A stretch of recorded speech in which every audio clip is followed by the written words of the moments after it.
अस्सलाम वालेकुम स्टूडेंट्स। आज का जो हमारा लेक्चर है उसमें हमने एक कैटेगरी को देखना है, ऑब्सेशंस एंड कंपल्जन्स। ऑब्सेशंस का मतलब है थॉट्स और कंपल्जन का मतलब है उन थॉट्स पर पूरे उतरना, उनको फुलफ़िल करना।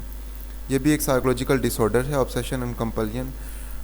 डेली रूटीन में अगर ये चीज़ें हम कर रहे होते हैं तो वो जनरल हैं, लेकिन अगर ये चीज़ हमारे लिए प्रॉब्लम क्रिएट करे तो वो एक डिसऑर्डर काउंट होगी।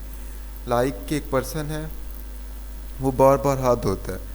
वो एक क्या है कि वो हाथ धोना उसके लिए क्या है कि उससे ऑब्सेशंस आ रही होती हैं, थॉट्स आ रही होती हैं कि आप हाथ धो लो, आपके हाथों में जर्म्स लग गए हैं, आपके हाथ इन जर्म्स की वजह से आपकी जो है मेंटल फिज़िकल हेल्थ डिस्टर्ब हो सकती है। इस तरह की थॉट्स आती हैं। फिर वो पर्सन जब उन थॉट्स को पूरा करने के लिए जाके हाथ धोता है तो वो उसके लिए कंपल्सिव है। लेकिन ये हाथ धोने की एग्जांपल नॉर्मल रूटीन में तो चले एक्सेप्टेबल है। अगर इसको देखें कि ये बार बार हाथ धोना उस पर्सन को रियलिटी से कट ऑफ कर रहा है, उसकी डेली रूटीन डिस्टर्ब हो रही है, तो उसके लिए वो एक डिसऑर्डर काउंट होगा with the passage of time according to DSM criteria. जब हम इसका क्राइटेरिया देखेंगे तो उसकी अलामात, उसकी सीवियरिटी, उसकी इंटेंसिटी, उसके ड्यूरेशन को हमने चेक करना, चेकआउट करने के बाद ये एक हमारे लिए ऑब्सेशन एंड कंपल्जन बन जाएगा। एक पर्सन है जी, उसका ट्रेन का टाइम है 10 बजे। 10 बजे वो 9:30 घर है, लेकिन 9:30 से लेके 10 बजे 30 मिनट के इंटरवल में वो ज़्यादा प्रेफरेंस अपने जो है ड्रेसिंग को दे रहा है, अपने शू पॉलिश को दे रहा है। ये चीज़ें करते करते पता चलता है जी 10:15 पे वो फ्री हुआ और 10 बजे तो गाड़ी निकल गई है।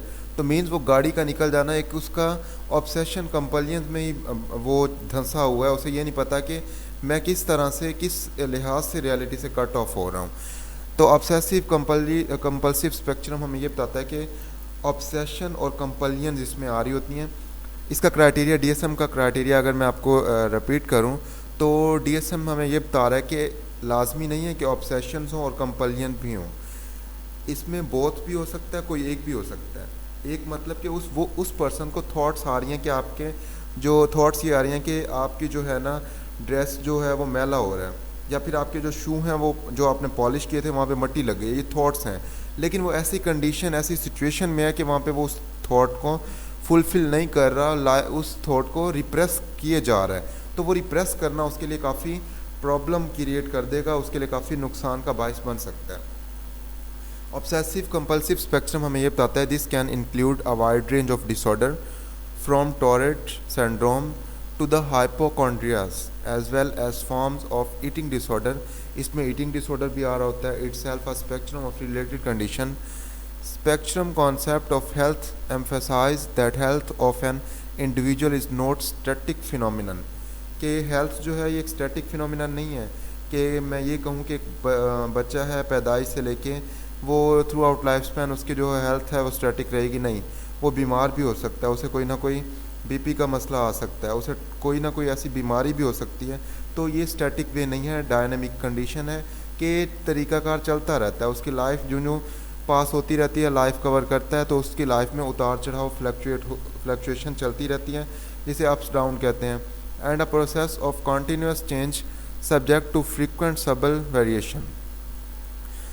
इसके बाद है जी हमारा determinants of health. Determinant of health क्या हो सकते हैं? Factors that influence. देखें जी, फैक्टर्स आ रहा है, फैक्टर्स मेन पॉइंट है हमारा। हमने किसी भी चीज़ को जब आइडेंटिफाई चेक करना होता है तो हमें फैक्टर्स पता होना चाहिए। एक बच्चा है, वो एग्ज़ाम में फ़ेल हुआ, तो फेलियर पे हम उसको जो है लेबलाइज़ कर दें कि आप फेल हुए, नहीं। उसकी जो है हमें फैक्टर्स को देखना पड़ेगा। उसका फैक्टर क्या बना है? फैमिली इशू तो नहीं था, उसकी लाइफ में ऐसा कोई प्रॉब्लम तो नहीं है कि जिसकी वजह से वो एग्ज़ाम को प्रिपेयर नहीं कर पाया। तो फैक्टर एक मेन पॉइंट है। अगर हेल्थ में भी देखें तो हेल्थ में भी हमें फैक्टर को देखना पड़ता है।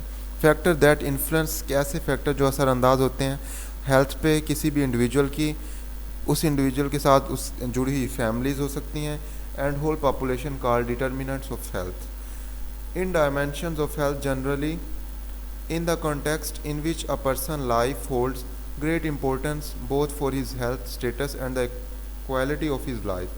कि इसमें स्टेटस ऑफ हेल्थ भी आ रहा होता है, इसमें क्वालिटी भी आ रही होती है, किस तरह से उसकी हेल्थ का स्टेटस है, उसकी हेल्थ की क्वालिटी क्या है। It is rapidly recognise that health is maintained not only through the advancement and application of health science and improve rather than efforts and the intelligent lifestyle choices of person and society कि हमने determinants कौन कौन से use करना होते हैं, हमने उन फैक्टर्स को कैसे देखना होता है, उस पर काबू कैसे पाना होता है कि एक पर्सन की हेल्थ जो है वो इम्प्रूव हो सके।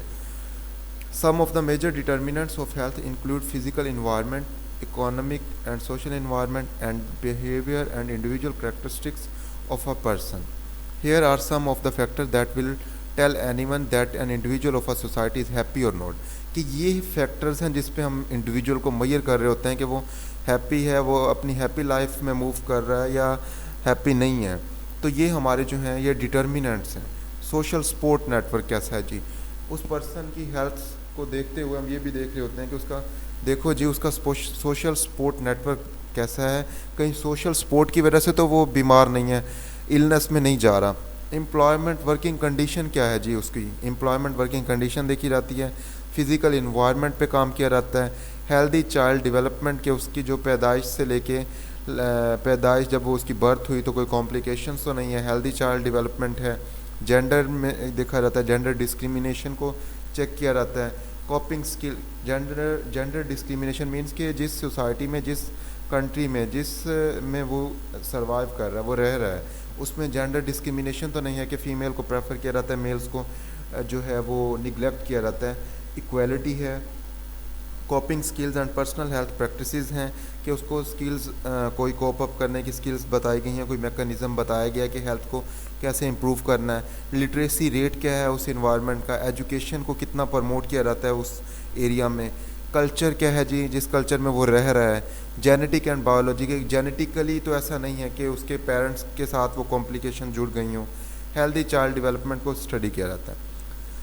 देखिए जी एक यहाँ पे केस का जिक्र किया है। When any doctor is working taking care of any person who is suffering from anxiety disorder, कि जब एक डॉक्टर एक स्टडी कर रहा होता है, एक अपने क्लाइंट पे वो जो है इन्वेस्टिगेशन चला रहा होता है, तो वो person who is suffering from anxiety disorder, कि वो अगर एंजाइटी डिसऑर्डर में सफ़र कर रहा है, according to doctor, according to practitioner, it must be take care the doctor of और professional should be have knowledge of medication for anxiety disorder, कि ये उसके लिए ज़रूरी है, उस एक्सपर्ट के लिए, उस डॉक्टर के लिए, कि उससे अबूर होना चाहिए मेडिकेशन पे भी और उसकी थेरेपीज़ पे भी जो एंजाइटी डिसऑर्डर्स के लिए बनाई गई हैं। The beginning of the treatment is a major challenge that professional need to find out before starting the treatment. फिर उसके लिए एक ये भी चैलेंज होता है कि उसने फाइंड आउट करना होता है कि वो पर्सन, वो आने वाला क्लाइंट, वो इंडिविजुअल सफ़र किस चीज़ में कर रहा है। कहीं ये तो नहीं है कि वो लाहौर में उसका डायग्नोज बना दिया डिप्रेशन का, कराची वालों ने बना दिया उसका मूड डिसऑर्डर का या एंजाइटी का। तो ये चीज़ें आपस में वैलिड होना ज़रूरी है। By getting the knowledge of the symptoms of the anxiety disorder, कि उससे ये भी पता हो कि DSM हमें क्या बता रहा है एंजाइटी डिसऑर्डर के about. Like a good doctor, psychiatrist और professional, he or she should help the individual who are suffering from an anxiety disorder with the help of therapy that helps them recover। फिर यहाँ पे एक doctor के पास ये expertise भी होनी चाहिए कि साथ साथ जहाँ वो मेडिकेशन दे रहा है उस इंडिविजुअल को वो एंजाइटी से निकाल सकता है थ्रू थेरेपीज़, कि कोई थेरेपी करे, साइकोपैथोलॉजी पे वो वर्क करे, थेरेपी के ज़रिए उसको वो रिकवर कर सकता है। यहाँ पे हमारा लेक्चर एंड हुआ। नेक्स्ट जो हमारा लेक्चर है वो कंपोनेंट ऑफ फिज़िकल हेल्थ है, कि कंपोनेंट्स क्या हैं फिज़िकल हेल्थ के।